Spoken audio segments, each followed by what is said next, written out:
各位线上的同修，大家晚安，大家好，感恩大家来参加线上读书会。今天晚上我们读书会的主题只有4个字，叫做常想一二啊。人生不如意的事啊，十之八九啦。这句话大家都听过了，也很会讲了。但是还有下半句哦，叫做常想一二啊。什么叫做常想一二呢？常想一二的意思不是没有八九，而是不要让八九占满我们的心头啊。如果一直想八九了，就会很无奈了。常想一二呢，就会很感恩啊。这个不是要否认八九的存在啊，或假装没看到八九啊，而是不让八九牵着我们的鼻子走。这种心念转折的功夫呢，叫做转事成智，转迷成悟啊。也就是把抱怨的心转为感恩的心啊，把迷惑的心呢转为悟道的心。佛法讲啊，境无好坏啊，唯心所造啊。那华严经也说，一切唯心造啊。如果我们常想那一二的可贵啊，那心就会住在光明里啊。如果我们常想那八九的不如意呢，那心就会住在黑暗里啊。外境是没有改变哦，改变的是我们这颗动荡不定的心呢。常想一二呢，其实就是一种止观的功夫啦。学佛里面有一个功夫叫做止观呐。那止就是止住负面的念头，不让它继续扩大。那观呢，就是关照事情的光明面。所以关照不是向外看哦，而是向内看哦，叫做反观自照了啊。所以反观自照也是一种修行的功夫啊。那观照呢，它不是去回忆一件事情哦，而是去思考一个能引起我们恬安淡泊的对象，帮助我们获得心灵上即使短暂也好啦那种平静跟喜悦的，也就是往好处想的意思的。所以常想一二就是止住对八九的纠结，去关照那一二的恩典。我们举例来讲，大家更清楚啊。我们的身体虽然会有小毛病但至少我们还能够走啊，还能吃饭啊，或孩子很不爱读书，但是乖就好啦，或者孩子不爱读书也不乖也没关系，健康就好或者现在社会上夜叉邪魔的论调很多，邪师说法如恒河沙，不正之见跟哗众取宠跟诈骗的讯息是到处充斥啊。那我们在这样的五浊恶世当中呢，却有修炼正信佛法的因缘哦。哎呀，实在是好家在啊，很庆幸哦。那生活中如果能这样想的话呢，这样去关照事情的话呢，就是在修止观。那很多人误会常想一二是不是在自我安慰或者在粉饰太平不是，其实不是的。佛法不是要我们假装对八九视而不见，而是教我们看见八九，但心不要住在八九。其实这个跟隐恶扬善的道理是相通的。隐恶扬善的这个隐恶，也不是叫我们说假装看不到恶或假装说没有恶没有错不是这样。隐恶扬善真正的意思是什么？知道有恶或看到恶，但不要把恶放大。那看到美呢，看到善呢，更要去赞叹善跟美，是这样子的意思啦。那正言上呢，也曾经开始说到，隐恶扬善是一种美德，但如果是非善恶分不清，那就很要不得。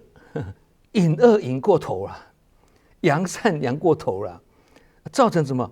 是非善恶分不清，或对错颠倒混淆那这个就不是慈悲了而是糊里糊涂也就是价值观错误的啦，失去做人的原则的啦。所以这也是过犹不及我们可以不去说别人的恶，但不能不知道什么是恶，不能分不清楚。隐恶是不传恶辨恶分辨的辨辨恶是不重恶放纵的重意思是说不到处说别人的坏，但也不能让坏事一直发生哦。看见恶不一定要说出来，但看不见恶，这个就很危险了。因为不把恶说出来，这是我们的修养；但不知道恶，那就自己糊里糊涂了。那隐恶扬善跟常想一二，文辞虽异啊，其义相通啊，道理是相通的。举个例子来讲，大家更清楚啊。有一天啊，有学生问老师啊，他说：“老师，你常教我们要隐恶扬善，那是不是看到有问题的时候都不要说呢？”老师就带学生到操场去了，看到地上有一块石头啊，那老师就问学生们啊，这块石头如果在马路中间有人不小心去踢到，会不会造成跌倒啊？学生都说会。那老师又问哦，那如果你看到这块石头在马路中间，你却说没关系，我要隐恶扬善啊，不要讲，不要管它。结果很多学生不小心踢到这个石头跌倒，那这样对不对啊？学生说不对。那这个时候老师就说了，隐恶扬善虽然不去宣扬别人的问题或过失啊，但是该提醒的时候还是要提醒哦，该导正的时候还是要导正啊，还是要适时的宣说正法啊，否则就变成不是慈悲了，而是纵容。话是这样子讲了，不过在修行团体里面，明明知道有些不对或偏差的地方，但多数人会选择不说，因为担心说出来会让有些人的听得不舒服、不开心。那这种状况在很多修行团体都存在的，因为怕被贴标签，所以选择沉默。那这种状况很多时候其实是什么？明哲保身多过修口业的。其实你是在明哲保身啊，不多管闲事啊。其实这个不是叫修口业啊，真正的修口业不是不说，而是正确的说跟圆融的说。佛法有一个很重要的说话的原则，叫做正语啊。说正语的基础要有4个：真实的、善意的、适当的时机、温和的方式。这4个条件都具足才能够讲。那讲出来呢，是提醒大家，这个不是在造口业的，而是在护法。正法宣流就是护法嘛。那有这样的观念才是什么？正念的。如果有偏差或有问题，却完全不说，那可能会出现以下3个问题哦。第一，错误会慢慢变成习惯，开始是小小的偏差，结果久了变成制度了，那这个就很难去挽回了。第二，后来的人以为那是对的，似是而非啊。那久而久之变成什么？一种文化，甚至变成一种生态。第三，大家表面和气啊，内心却彼此不服哦。结果表面上是一团和气，其实内心是人心各异，貌合神离啊，甚至造成分裂。那以上这3个现象在修行团体里面也是很明显的哦。一般的团体也是一样的啊。好，我们言归正传了哈。其实8、9的不如意也算是一种无常哦，而1、2的如意则是一种恩典。所以当我们常想1、2呢，那心就不会被8、9淹没了。这样我们的心稳定下来了，要去处理那些不如意的8、9，就会比较怎么样？迎刃而解了，很有智慧了，才不会连滚带爬了。就好像什么情理平衡的道理一样啊，不是否认理的重要，没有否认理，而是情要在前，理要在后。不要让太多的理压垮了情，造成理多情就饱嘛，变成事情做得很成功，人就做得很失败。同理，也不要让不如意的8、9压垮了如意的1、2。意思就是说，心如果一直盯着那个8、9了，那1、2就会被遮住了嘛。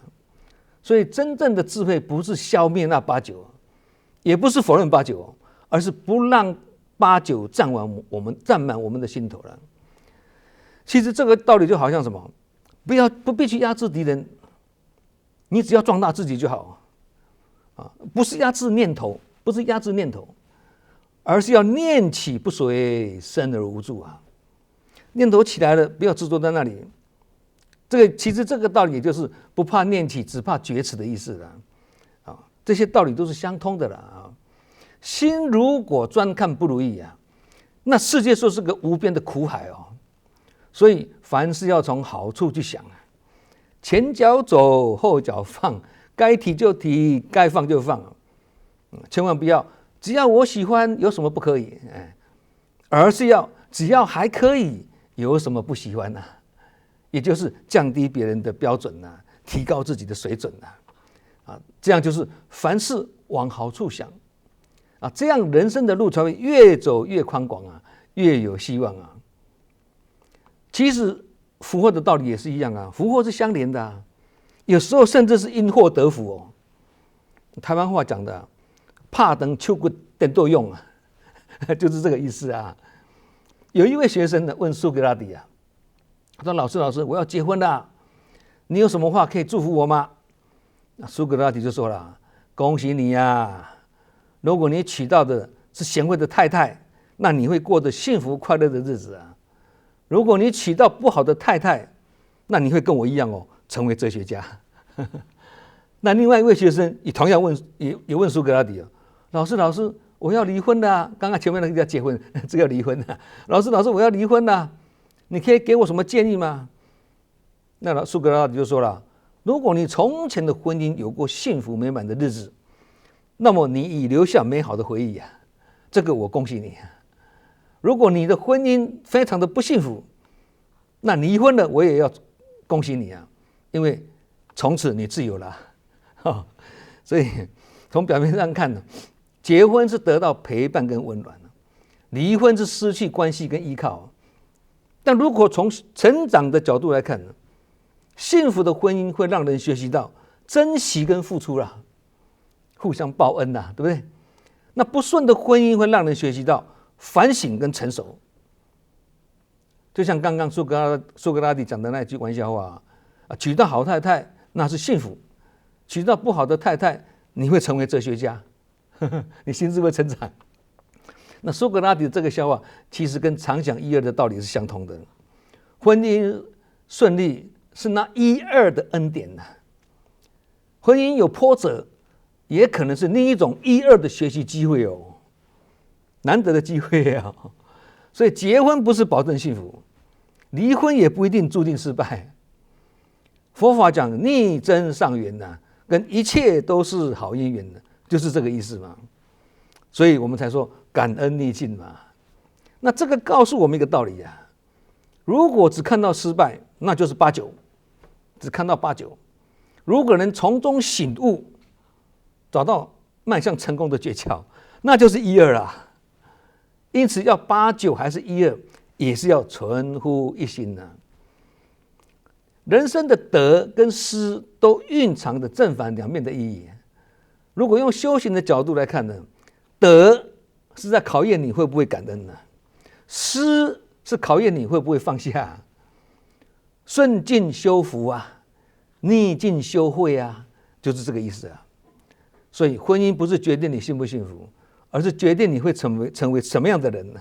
好，再来举一个例子啊，一个女人失恋了，一般人的负面思考是这样子的：哎呀，这个女人失去了她所爱的男人啊，那个男人呢找到了他所爱的女人呢。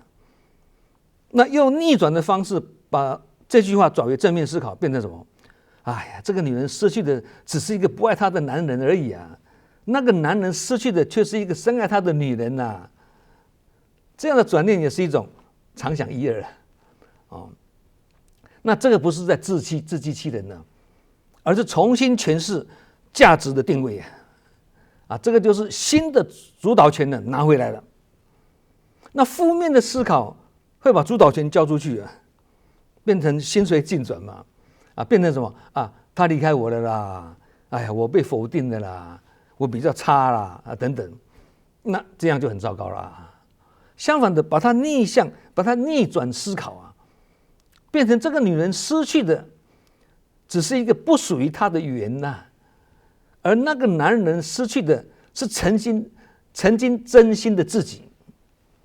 是男生的问题，不是女生的问题。或者告诉自己，失恋不是失去爱啦，而是让爱回到值得的地方啊。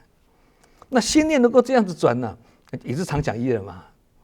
其实生活中有很多常想一二的例子啊，例如说啊，人到70几岁了啦，难免血压高啦，或者血糖高一点啦，肾功能退步一点啦。如果一直想说，哎呀，我老了，毛病越来越多，怎么办呢？那这样心就会很无奈哦，会很苦哦。但如果换个角度来想那一二，虽然我老了啦，但我还能走啊，还能吃啊，头脑还很清楚啊，还可以到处跟人家聊天啊，甚至我还可以当志工啊，这样就是知福惜福再造福啊。那这个就是常想一二嘛。再举一个例子，孩子有时候爱顶嘴不是吗？或者我们的另一半有时候讲话也不好听如果只记得那一两句刺耳的话，那就是常想八九。如果心念一转，想一想，哎呀，孩子其实有时候也是有听话的时候嘛，我那个另一半有时候也有体贴的时候心这样一转，气马上消掉一半相信大家都有这样的经验所以常想一二不是自我安慰而是一种修养是训练自己的心，不要一直住在那个黑暗里面就好像一间房间嘛，如果有一扇窗是开的，阳光就会照射进来一二就是这扇窗啦，所以要打开心内的门窗，因为窗外有蓝天那箴言上呢也常说了要照顾好自己的心。其实要照顾心的方法很简单，有方便法。当烦恼来的时候呢，我们只要问自己一句：哎呀，我是不是又在想那个8、9呢？或者问自己，我能不能找回那个1、2啊？能这样子的往内升观，那心就变宽了因为不怕8、9来敲门，只怕1、2不开门。福不是从外面来的而是从自己的转念头而来因为佛法告诉我们要向内求，不是向外求，就是这个道理嘛。年纪大最重要的不是没有病，人不可能永远不生病的，而是生病，身体的生生病心不病生病但是不抱怨，甚至以病为师久病反而成良医，不是吗？对不对？所以生病也是我们的老师同样的道理人也不可能长生不老所以要认老，爱领老，但是要人老心不老，人不怕老只怕苦所以重点不是有没有老而是有没有苦即使有苦啦，也是痛而不苦啦苦而不怨，苦而无怨那这样就是认识生命身体老了病了，这是自然法则要认识这是生命的正常现象虽然这样但是我们还是维持正常的作息规律的运动健康的饮食等等，还是积极在养生，不放弃而且把照顾健康当作自己的责任。孔子讲50而知天命这个知天命不是叫我们躺平而是要认清楚体认人生有些事情能够改变，有些不能改变，能改的就努力去改，不能改的就放下，这个叫做智慧啦。那为什么有些人呢越认命就越好命呢？因为这样的人他少了3样东西：少抱怨，少比较，少怨恨。那他也多了3样东西多感恩，多珍惜，多努力所以命其实有2种，一种是外在的命，一种是内在的命。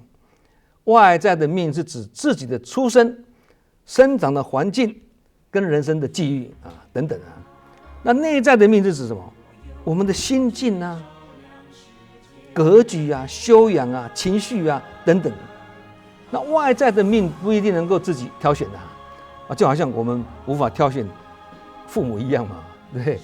但内在的命可以靠自己去修也就是认的是因果，改的是心念，修的是自己因此，认命如果是消极接受，那就不会好命哦。认命如果是坦然面对，那一定会比较好命的。因为逃避不一定躲得过面对不一定更难受所以常想一二就是高层次的认命，也就是承认跟面对八九的存在，但积极选择一二发光好，我们今晚的读书会常想一二就讲到这里，我们下周同一时间再见。